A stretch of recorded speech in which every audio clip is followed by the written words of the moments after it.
Déclaration politique du Rassemblement des forces politiques et sociales acquises au changement de la RD Congo.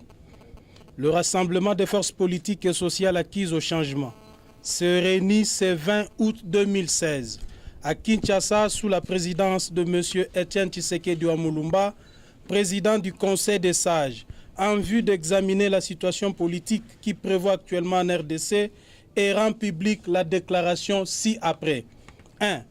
Le Rassemblement réitère son attachement indéfectible à la Constitution et son adhésion sans équivoque à la résolution 2277 du Conseil de sécurité des Nations Unies. 2.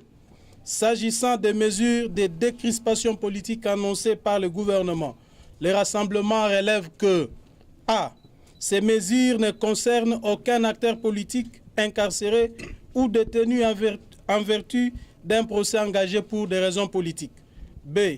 Sur les 24 personnes prétendument libérées, seules 4 se trouvent encore en détention et ou incarcérées et n'ont bénéficié du reste que d'une mise en liberté provisoire, ce qui laisse en cours le faux procès intenté contre elles.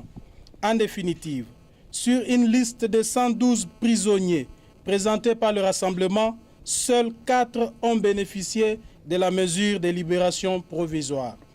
Le Rassemblement relève par ailleurs qu'en sus des 112 sus évoqués, il y a 83 personnes détenues, respectivement à la prison d'Endolo, 55, et Makala, 28. Pourtant amnistiés depuis plus de 2 ans, mais non libérés pour des motifs politiques.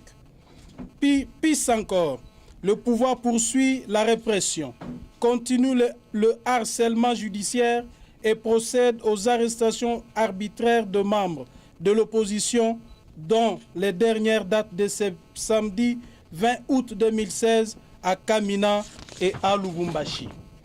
Concernant la libéralisation de l'espace médiatique, aucune chaîne proche de membres du Rassemblement n'a été réouverte. De tout ce qui précède, le Rassemblement constate malheureusement que ces mesures dérisoires n'ont nullement rencontré le préalable nécessaire pour la tenue du dialogue.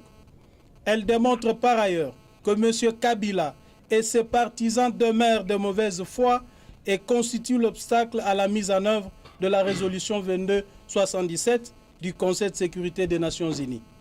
3. Derechef. Le Rassemblement considère comme une provocation du peuple congolais le fait que M. Kodjo, en dépit de sa récusation en tant que facilitateur, s'entête à convoquer sa commission préparatoire au 23 août 2016, défiant ainsi toute la nation congolaise. Le Rassemblement tient M.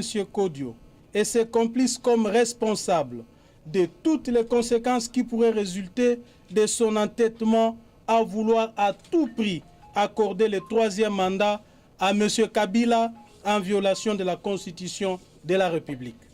4. En perspective du préavis qui court, à dater du 19 septembre 2016, le Rassemblement, respectueux de la Constitution, s'engage à mener des actions de grande envergure à travers le territoire national. Pour ce faire, le Rassemblement demande à l'ensemble de notre peuple de se mobiliser comme un seul homme en vue de faire échec à cette énième forfaiture en observant une journée ville morte ce mardi 23 août 2016. Fête à Kinshasa le 20 août 2016, Etienne Tshisekedi Mulumba, président. Je vous remercie.